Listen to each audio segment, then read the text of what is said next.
इसको spatial distribution of इसको क्या कहा जाता है, पॉपुलेशन या जनसंख्या का स्थानिक वितरण भी कहा जाता है ना। तो अगर आपसे प्रश्न पूछा जाए जनसंख्या का स्थानिक वितरण, तो भी आप यही लिखेंगे।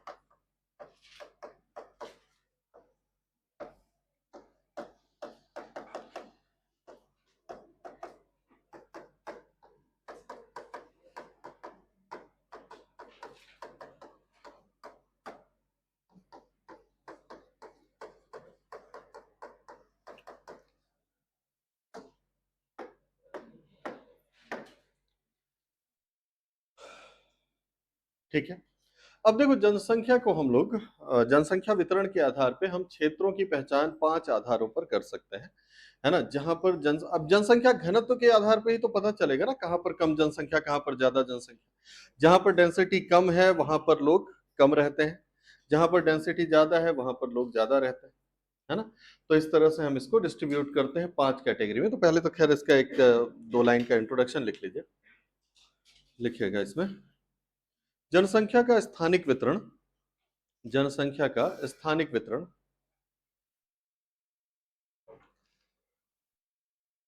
स्थानिक वितरण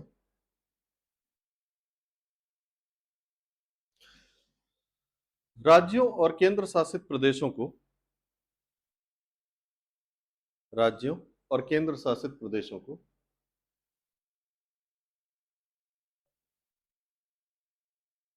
जनसंख्या की सघनता, जनसंख्या की सघनता या घनत्व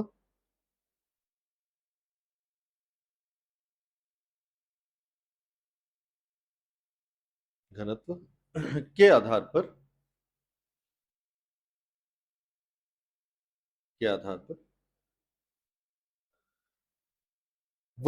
वर्गीकृत करने से संबंधित है,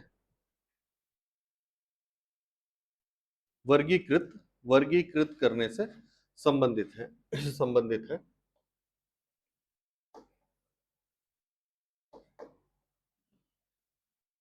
हाँ, जनसांख्यिकीय सघनता, जनसांख्यिकीय सघनता या जनसांख्यिकीय, हाँ सघनता ये लिख लीजिए, वही है, घनत्व ही है, सघनता के अनुसार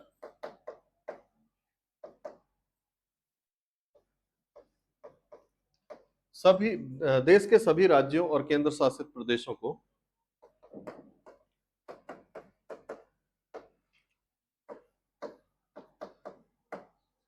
पांच वर्गों में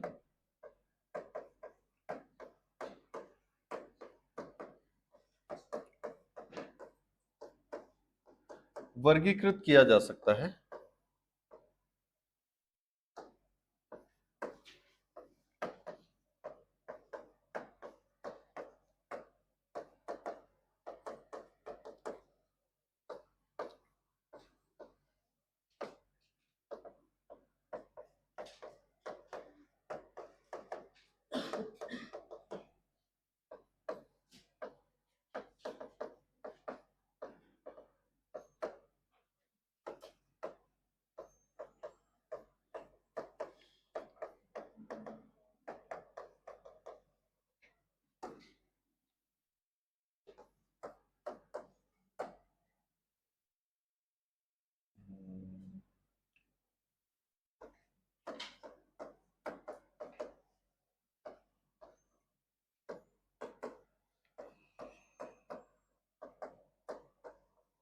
ठीक है, पहला लिखिएगा अति निम्न घनत्व वाले राज्य और ब्रैकेट में 0 से 100।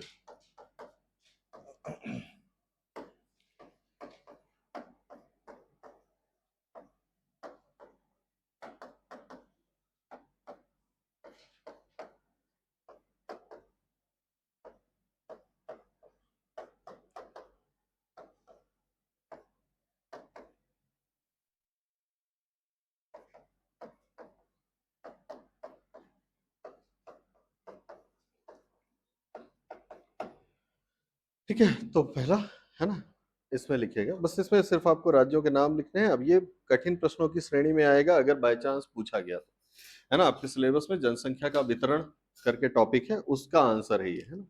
तो पूछा नहीं जाएगा, इन टॉपिक से प्रीलिम्स में ही क्वेश्चन आते हैं, मेंस में पूछे जाने की संभावना अत्यधिक कम है ना। तो पूछा नहीं जाएगा, बट फिर भी पढ़ना तो पड़ेगा ही। ठीक है, तो इसमें लिखिएगा इसके अंतर्गत। हाँ हाँ, वैसे तो लिखेंगे ही वन बाय वन ना, चाहे तो इकट्ठा लिख लें, नहीं लिखेंगे तो भी हो जाएगा।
हो गया ना?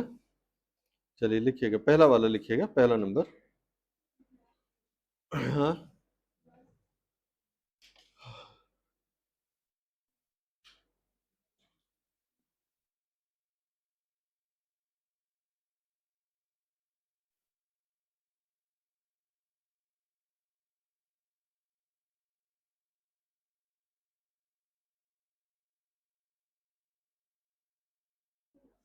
हो गया ना? ठीक। हाँ, तो पहला लिखिएगा अत्यधिक निम्न या अति निम्न जनसंख्या घनत्व वाले राज्य अथवा यूटी। हाँ, हेडिंग लिख लिए ना? हाँ, इसके अंतर्गत जब आप परीक्षा में लिखेंगे तो उसको डिटेल में लिखिएगा कि इसके अंतर्गत ऐसे राज्य अथवा यूटी आते हैं जिसमें जनसंख्या घनत्व 100 से कम होता है, ऐसे करके तो थोड़ा एक्सपैंड होगा ना, क्योंकि इसमें ज्यादा कुछ है नहीं। हम तो सीधे लिखेंगे इसके अंतर्गत अरुणाचल प्रदेश, अरुणाचल प्रदेश, मिजोरम, सिक्किम, सिक्किम और अंडमान एवं निकोबार द्वीप समूह, अंडमान एवं निकोबार द्वीप समूह आते हैं।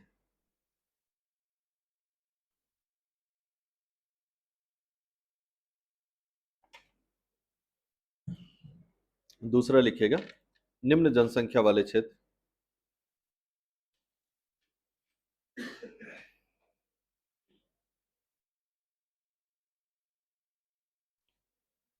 निम्न जनसंख्या वाले क्षेत्र,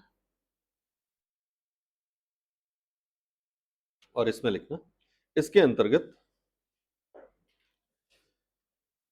नागालैंड, नागालैंड, मणिपुर, मणिपुर, हिमाचल प्रदेश,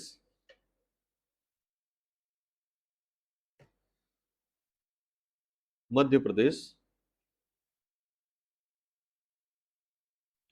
जम्मू और कश्मीर,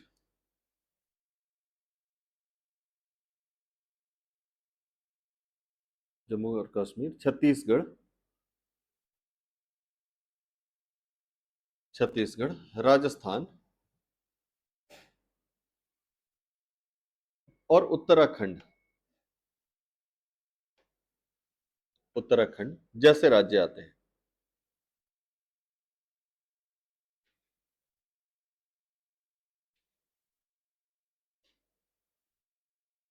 जैसे राज्य आते हैं। फिर दूसरा मध्यम जनसंख्या वाले, मध्यम जनसंख्या घनत्व वाले क्षेत्र या राज्य,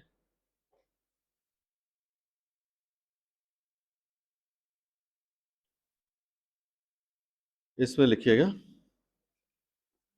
इसके अंतर्गत, इसके अंतर्गत, इसके अंतर्गत उड़ीसा, उड़ीसा, गुजरात, आंध्र प्रदेश, उड़ीसा, गुजरात, आंध्र प्रदेश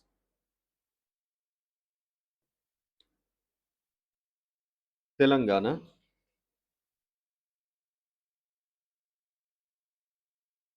कर्नाटक, त्रिपुरा,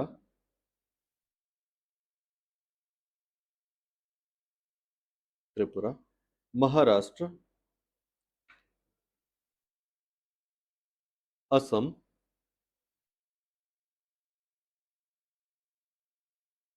और झारखंड।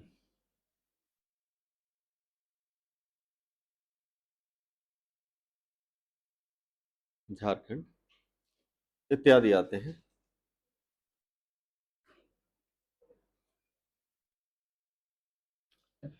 ठीक, फिर नेक्स्ट उच्च जनसंख्या घनत्व।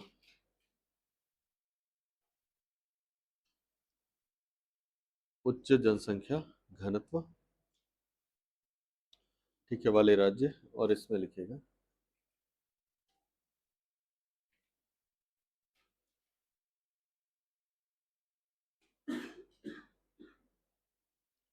इसके अंतर्गत पंजाब, हरियाणा,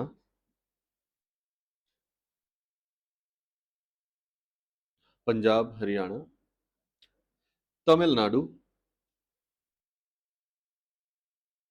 तमिलनाडु, केरल,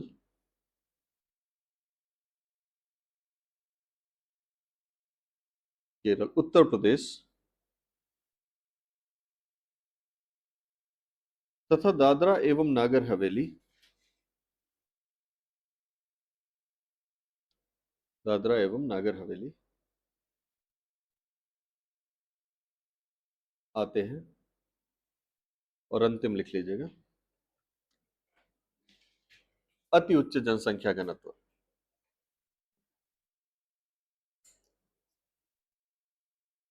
अति उच्च जनसंख्या घनत्व वाले राज्य केंद्र शासित प्रदेश।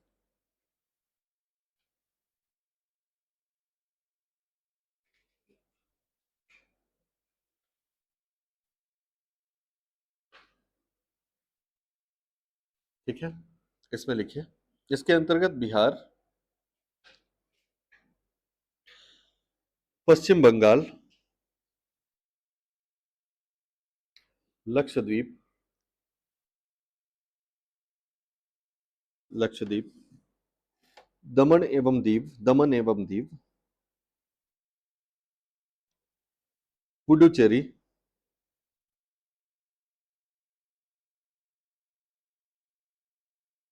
पुडुचेरी, दिल्ली और चंडीगढ़, दिल्ली और चंडीगढ़ इत्यादि आते हैं। ठीक है, अब ये जाहिर सी बात है कि ये प्रश्न आएगा तो आपसे उत्तर तो नहीं आएगा, क्योंकि इतने सारे राज्यों के नाम आप सीक्वेंस में रट्टे कैसे मारेंगे, है ना, तो प्रश्न आएगा ही नहीं। ऐसे ही होता है ना, आयोग को पता है कि आप क्या चीज याद कर सकते हैं और क्या चीज नहीं याद कर सकते, तो सिलेबस में भले लिख दें, लेकिन ऐसी चीजें नहीं पूछी जाती हैं जो आपके याद करने की संभावना से परे हो, है ना, तो नहीं पूछी जाएगी। लेकिन ठीक है, छोटा सा है, हल्का सा ध्यान रहेगा, बाय चांस पूछ ही लिया तो कम से कम आप जनसंख्या का क्राइटेरिया वाला वितरण तो लिख ही देंगे ना, कि 5 कैटेगरीज में बांटते हैं, एक आध उदाहरण लिख दीजिएगा। ठीक है, सारे के सारे राज्य मत लिखिए, है ना, तो रटने की कोशिश भी मत कीजिएगा, वो बस लिख लिए हैं इतना काफी है ना, तो कुछ चीजें नहीं करनी है तैयार, और इससे जो वैकल्पिक प्रश्न होगा उसको कर लेंगे। ठीक है, इसके बाद अब जो प्रश्न है उसके पूछे जाने की संभावना जनसंख्या वाले टॉपिक से ज्यादा है, वो है जनसंख्या, पर्यावरण और विकास का संबंध, है ना, ये पूछा जा सकता है आपसे, बल्कि इतने सारे टॉपिक्स में से सिर्फ यही पूछा जा सकता है, जनसंख्या, पर्यावरण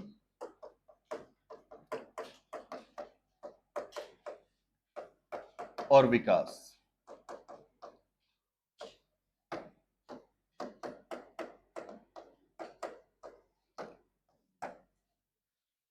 ठीक है, अब देखो सामान्य तौर पे यह माना जाता है कि जब जनसंख्या में वृद्धि होती है तो विकास की संभावनाएं बढ़ती हैं।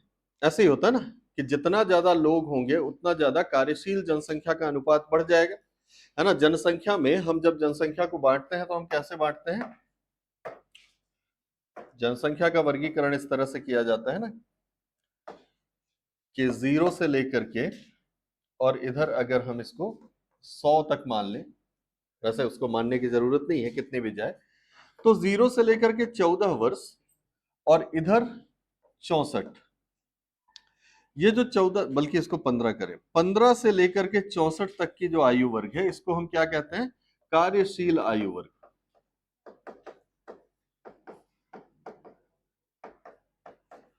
ठीक है। और 0 से लेकर के 14 वर्ष तक, और इस तरफ 65 और इससे अधिक, इसको क्या कहा जाता है? निर्भर जनसंख्या, है ना। ये डिपेंडेंट एज ग्रुप कहलाता है। तो ये वाला हिस्सा भी निर्भर जनसंख्या का है, और ये वाला हिस्सा भी निर्भर जनसंख्या का है। ठीक है। कुल जनसंख्या में 0 से 14 और 65 तथा अधिक आयु वर्ग के लोगों का अनुपात जो होता है, उसी को तो हम निर्भरता अनुपात कहते हैं। ऐसे ही होता है ना, डिपेंडेंसी रेशियो। अगर किसी जनसंख्या में डिपेंडेंसी रेशियो बढ़ने लगा, तो इसका मतलब क्या होगा? उस जनसंख्या की प्रोडक्टिविटी यानी उत्पादकता समाप्त होने लगेगी, कम होने लगेगी। जैसे जापान है, चाइना है ना। चाइना और जापान की आज सबसे बड़ी समस्या क्या है? कि वहां पर प्रोडक्टिव पॉपुलेशन है ही नहीं, घटती जा रही, लगातार घटती जा रही। जापान तो बहुत बड़े संकट से गुजर रहा है, जहां पर 70-80 वर्ष के लोग भी ऑफिसेज में काम करने और फैक्ट्रियों में काम करने के लिए मजबूर है। इसलिए क्योंकि लोग ही नहीं, उनके पास यंग पॉपुलेशन ही नहीं। ठीक है। और आप देख रहे होंगे ना अपने न्यूज वगैरह में, या ऐसे ही वो जो फनी रील्स होती है उसमें आपने देखा होगा कि जापान और चाइना जो है ये प्रोत्साहन प्रदान कर रहे हैं। मतलब अगर वहां कोई विवाह कर रहा है तो उसको प्रोत्साहन दिया जा रहा है, प्रोत्साहन राशि दी जा रही है जापान में, है ना। कि शादी करो तो इसमें प्रोत्साहन है। क्यों? क्योंकि वहां की यंग जनरेशन शादी ही नहीं करना चाहती। ठीक है। एक तो है ही बहुत कम लोग, मतलब इस आयु वर्ग में बहुत कम लोग हैं। वहां पर मैक्सिमम एज जो है वो इधर वालों की है, या तो बच्चे हैं, और बच्चे भी बहुत कम है। असल में जो लोग बुजुर्ग हैं वो ज्यादा हैं। ठीक है। अब बुजुर्ग काम करने की आयु में तो है नहीं, क्योंकि टेक्निकली हम ये मानते हैं कि 64 वर्ष तक ही एक व्यक्ति कार्य कर सकता है। 65 से अधिक होने पर, 65 कंप्लीट होने पर वो अब कार्यशील आयु वर्ग में नहीं रह जाता। ठीक है। तो ऐसा आयु वर्ग अब वहां पर उसका अनुपात जो है वो लगातार बढ़ रहा है। ठीक है। इसी तरह से वहां पर संतान उत्पत्ति के लिए भी तरह तरह के प्रोत्साहन है। जैसे जापान अब कहता है कि बच्चे के जन्म से लेकर के उसकी सारी पढ़ाई लिखाई, पालन पोषण, सारे खर्चे सरकार देगी, है ना। लोगों से सिर्फ ये कह रही है कि आप संतानें उत्पन्न करो, बस हो गया। उसके अलावा आप पर इसका कोई बोझ नहीं रहेगा, है ना। इसलिए क्योंकि वो भविष्य को लेकर के डर रहे हैं, है ना। जैसे हमारी एक विद्यार्थी है, यहाँ की नहीं है, हजारीबाग की है। तो यूपीएससी करते करते उनके दिमाग में अचानक एक दिन ख्याल आया कि यहाँ तो नौकरियां हैं ही नहीं, लेकिन जापान में तो बड़ा अच्छा ऑप्शन है। हाँ सीरियसली। तो वो चली गई दिल्ली जापानीज का कोर्स करने। हाँ, मतलब लैंग्वेज का। ठीक है। अब वो लैंग्वेज का कोर्स कर लेगी तो जाहिर सी बात है कि उसका भविष्य सुरक्षित है, क्योंकि जापान में इस टाइम पे वर्क फोर्स की बहुत जरूरत है। अब लेकिन एक ही बात है कि आपसे जापानी आनी चाहिए, है ना। या चीन में भी वर्क फोर्स की रिक्वायरमेंट है, एक ही बात है कि आपको चीनी भाषा आनी चाहिए, है ना। अगर भाषा आती है तो वहां बहुत अच्छे पैकेजेस में जॉब्स अवेलेबल है, सारी सुविधाओं के साथ, क्योंकि वो आमंत्रित कर रहे हैं दुनिया भर के लोगों को कि आओ हमारे यहाँ काम करो। उनके यहाँ है ही नहीं, है ना। तो निर्भरता अनुपात बढ़ गया है। तो यहाँ पर आप ये समझिए, तुमको भी आइडिया आ गया जी? अच्छा, तुमको आइडिया आ गया है। ठीक है। हाँ, नहीं तो ये सच में जैसे अपॉर्चुनिटी तो है ही ना। अगर आप देश से बाहर काम करने की इच्छा रखते हो तो फिर आपके लिए बहुत अच्छी अपॉर्चुनिटी है कि आप जापान जाए, है ना। तो वो किया जा सकता है। हाँ, 6 महीने का डीयू में जाकर के दिल्ली विश्वविद्यालय में भाषा का कोर्स कर लें। सबसे अच्छे कोर्स भारत में भाषा सिखाने वाले दिल्ली विश्वविद्यालय में होते हैं। 6 महीने में तो आपको एक्सपर्ट बना देंगे। मतलब आप इधर उधर जो वो कोचिंग्स होती है ना भाषा सिखाने वाली, वो सिखा ही नहीं पाते हैं। ऐसे यूपीएससी जो सिखाती है ना, यूपीएससी सिलेक्शन के बाद कैडर लैंग्वेज सिखाई जाती है। मतलब आप यकीन नहीं करोगे कि वो 3-4 महीने में तो वो आपको तमिल, तेलुगु, मलयालम, जिस कैडर पे आप गए हो ना, सब सिखा डालेंगे। अच्छा, और सीखना क्यों पड़ता है?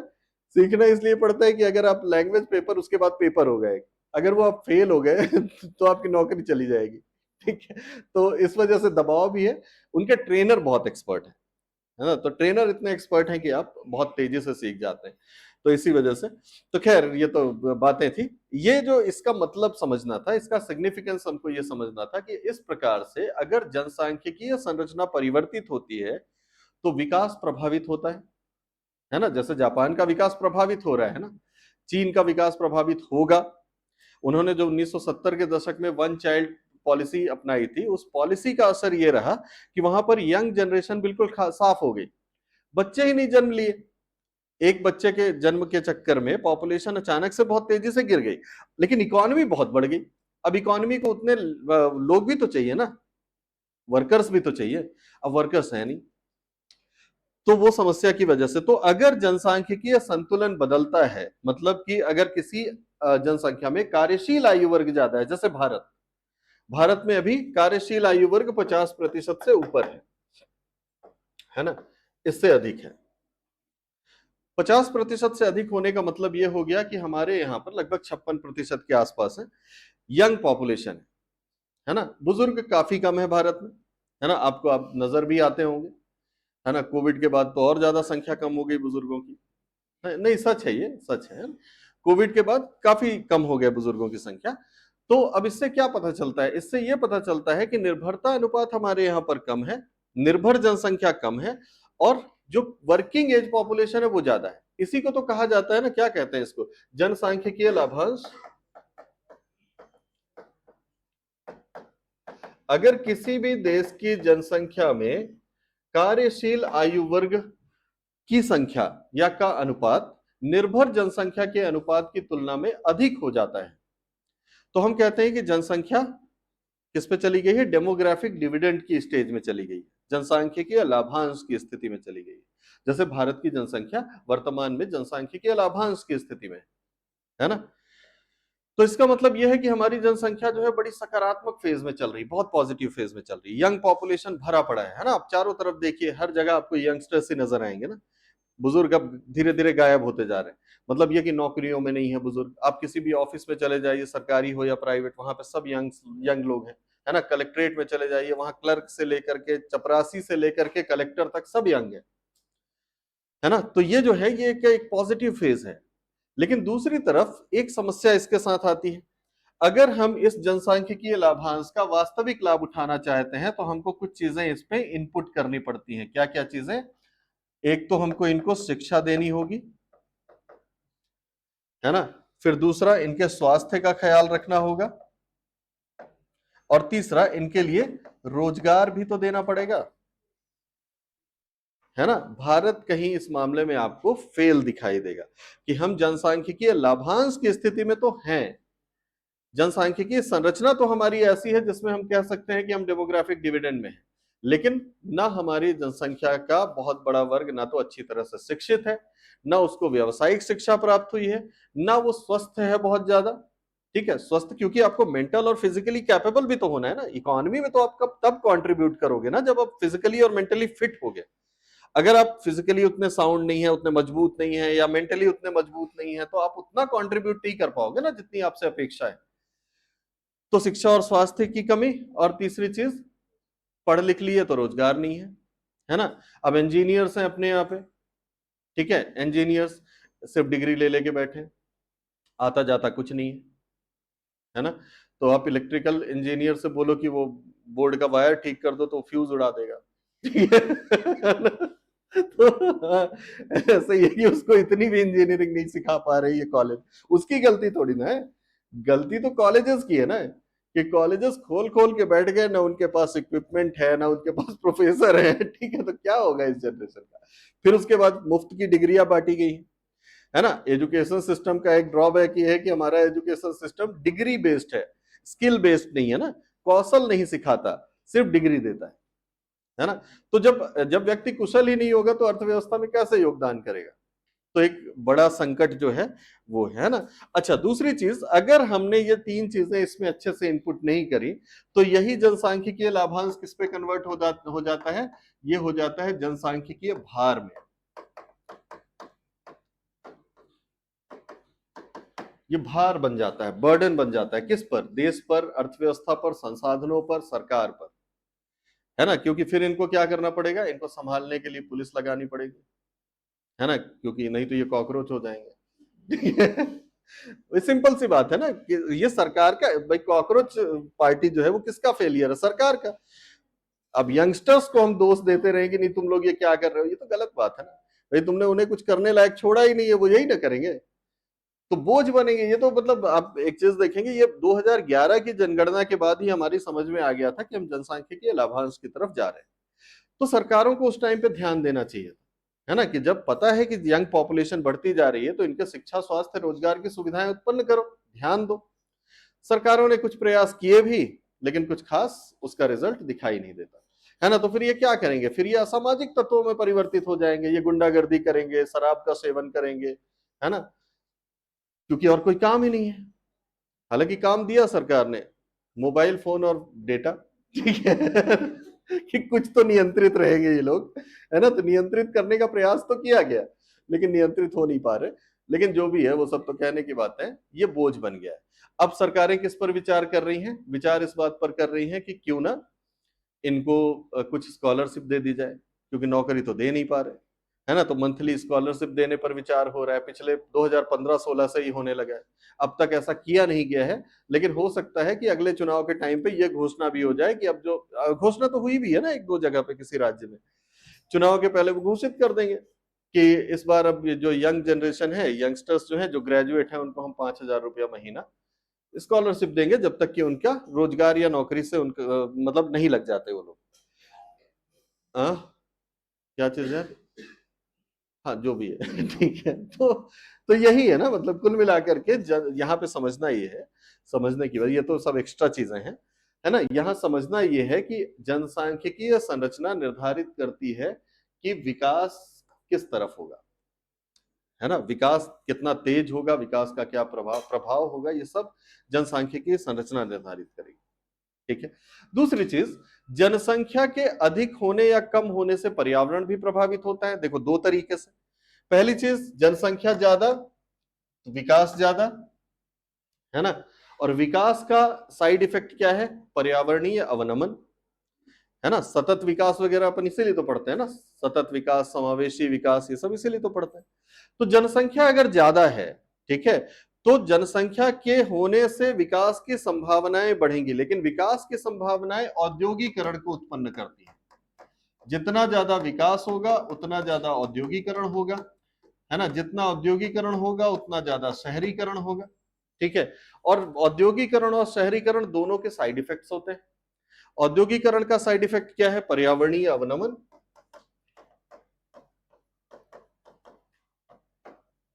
अवनमन, है ना, यानी पर्यावरण की गुणवत्ता में गिरावट, नदियां प्रदूषित हो जाएंगी, हवा में पॉल्यूशन हो जाएगा, साउंड पॉल्यूशन होगा, नॉइज पॉल्यूशन होगा, ये सारी समस्याएं होंगी पर्यावरण, ठीक है।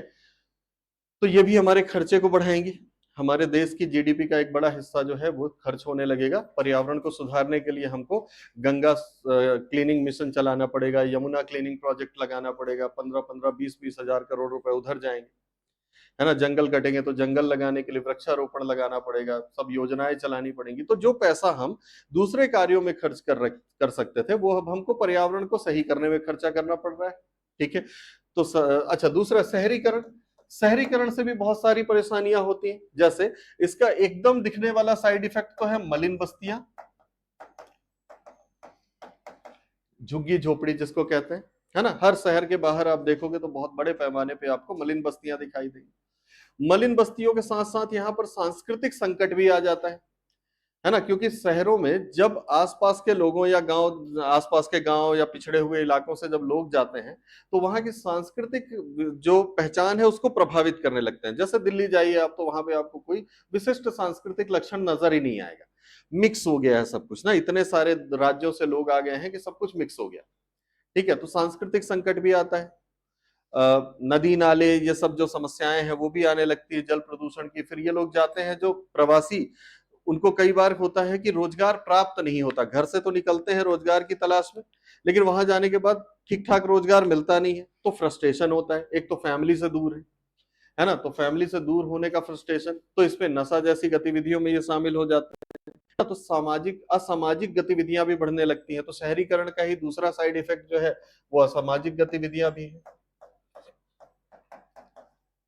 नौकरियां नहीं मिलेंगी, शहर में सर्वाइवल करना है तो जाहिर सी बात है गैर कानूनी गतिविधियों में शामिल हो जाएंगे, है ना, चोरी जैसी गतिविधियां, तो गैर कानूनी गतिविधियां भी इससे बढ़ जाती हैं,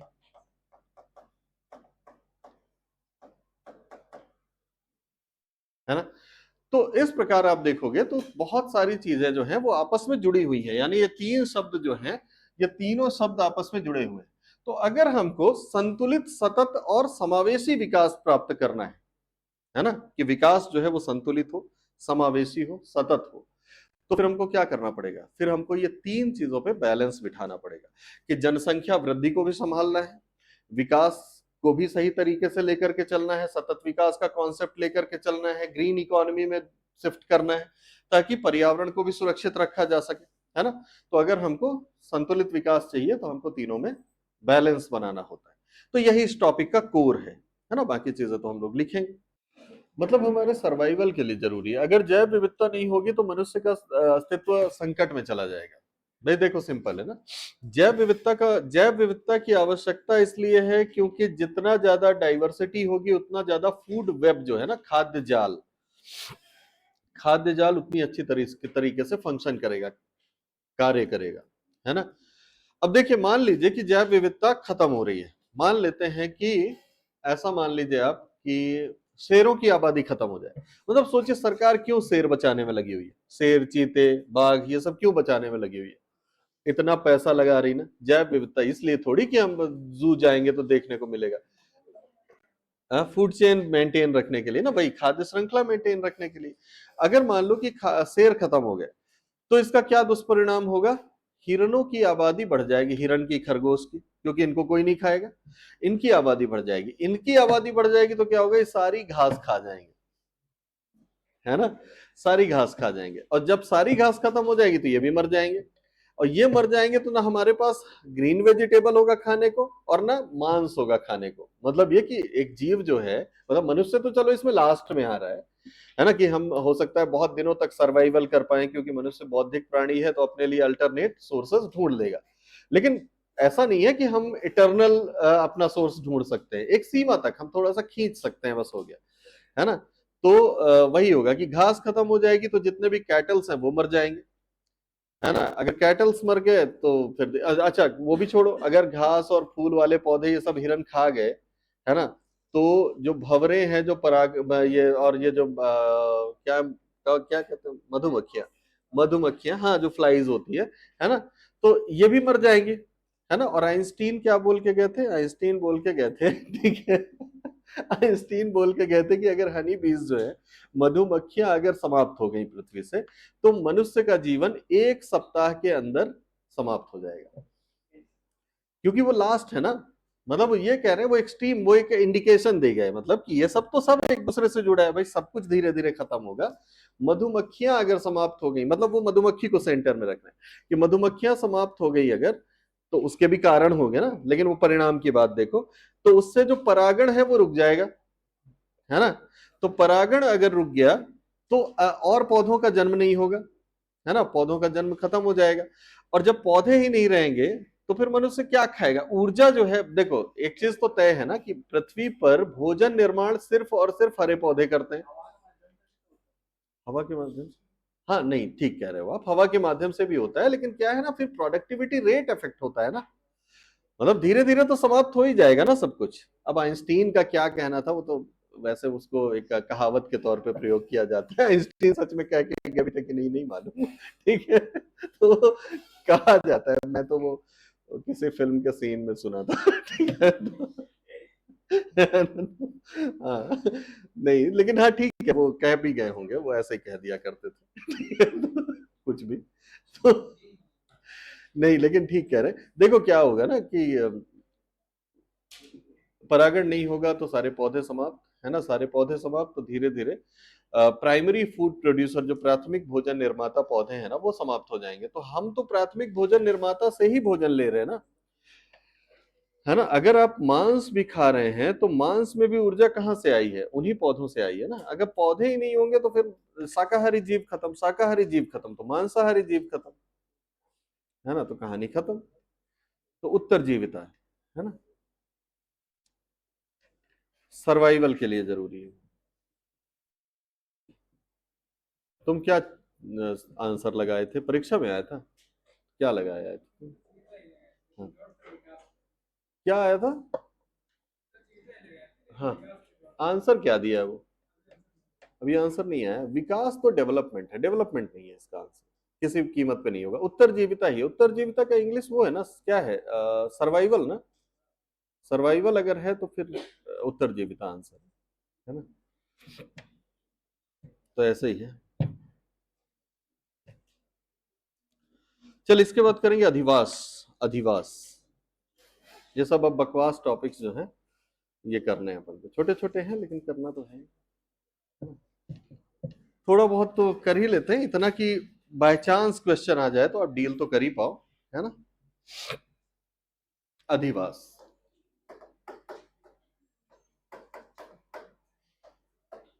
सेटलमेंट।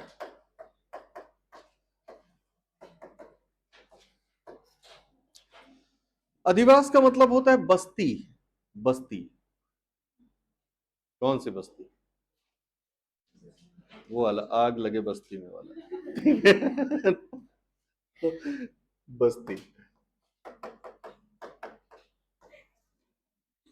है ना। तो वही है बस्ती, सेटलमेंट्स। अब देखिए यहां पर अधिवास जो है, मानव अधिवास बेसिकली, है ना। मानव बस्तियां या मानव अधिवास, दो प्रकार की बस्तियां आपको दिखाई देती हैं। एक तो ग्रामीण बस्तियां दिखाई देती हैं, ग्रामीण अधिवास, और दूसरे शहरी अधिवास, है ना। और इन बस्तियों को सिर्फ, जैसे इसको हम ये कह सकते हैं कि बस्तियां जो हैं या आदिवासीय क्षेत्र हैं, ये सिर्फ मकानों का संग्रह नहीं है, मकानों का समूह नहीं है। ये क्या है?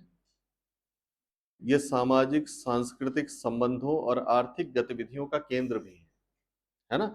मतलब इनको हम सिर्फ ईंट गारे की बनी हुई संरचना नहीं मानते, है ना, बल्कि ये मनुष्य के सामाजिक सांस्कृतिक अस्तित्व के निर्धारक है ना। तो बस्तियां निर्धारित करती हैं, और बस्तियां बड़ी महत्वपूर्ण हैं। जैसे ग्रामीण और शहरी बस्तियों की संरचना में आपको कुछ विशेष अंतर दिखाई देगा, और ये जो संरचना का अंतर है ना, वो वहां के लोगों के व्यवहार के भी अंतर को निर्धारित करता है। ठीक है।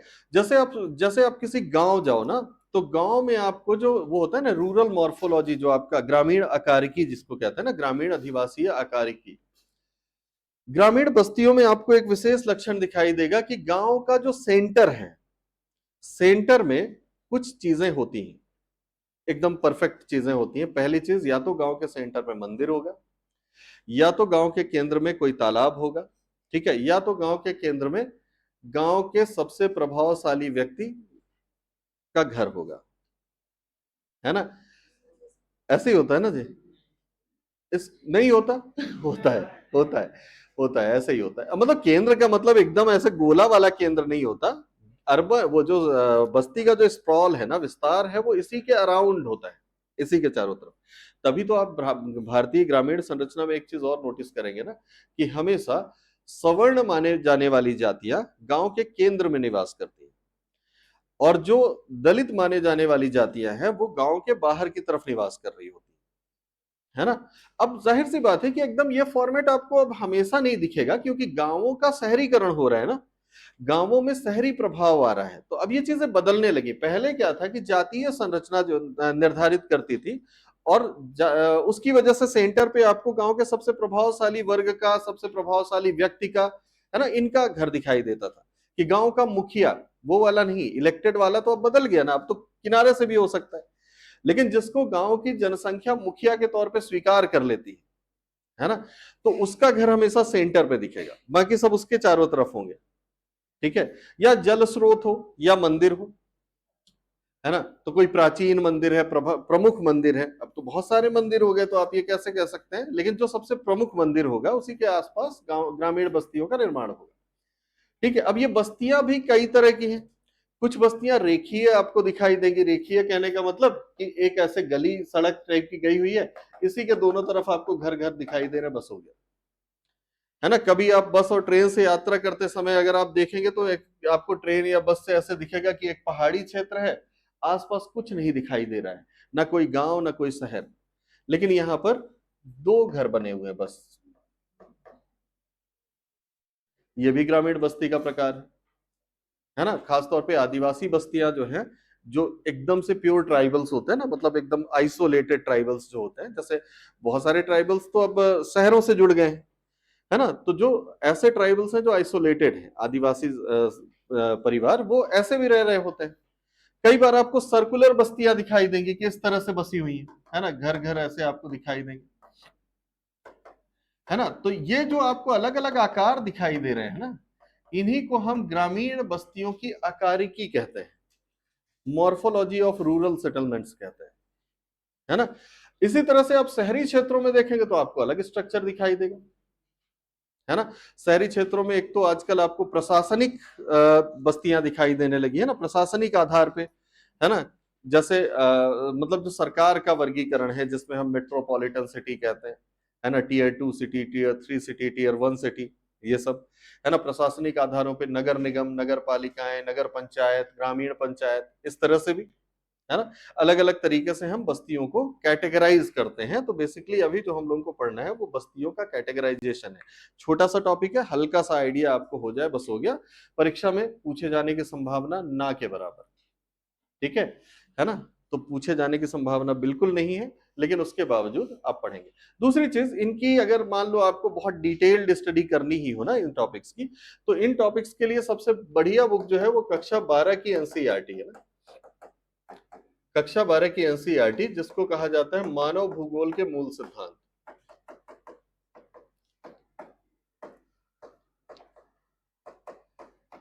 इसमें आपके सिलेबस के वो टॉपिक्स दिए हुए हैं जिन टॉपिक्स की एग्जाम में रिक्वायरमेंट कम है बट सिलेबस में डले हुए हैं, है ना। तो आप अगर मान लो कभी आपको ये लगे कि इस टॉपिक पे तो हमारे पास पर्याप्त कंटेंट है ही नहीं, तो आप इस बुक से रेफर कर सकते हैं ना।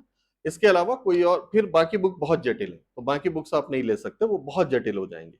मतलब सबसे सरलतम व्याख्या, क्योंकि मानव भूगोल असल में होता सरल है, याद रखने में परेशानी होती है ना, क्योंकि एग्जाम का वही है, जो चीज ज्यादा सरल दिखाई देती है वो याद नहीं रहेगी, जो चीज कठिन दिखाई देगी वो याद रहेगी, है ना। तो आप ये सोच रहे हैं कि ये तो सरल भी नहीं दिखाई दे रहा है और याद भी नहीं रह रहा है, तो ये तो कहानी पलट गई है, तो है ना।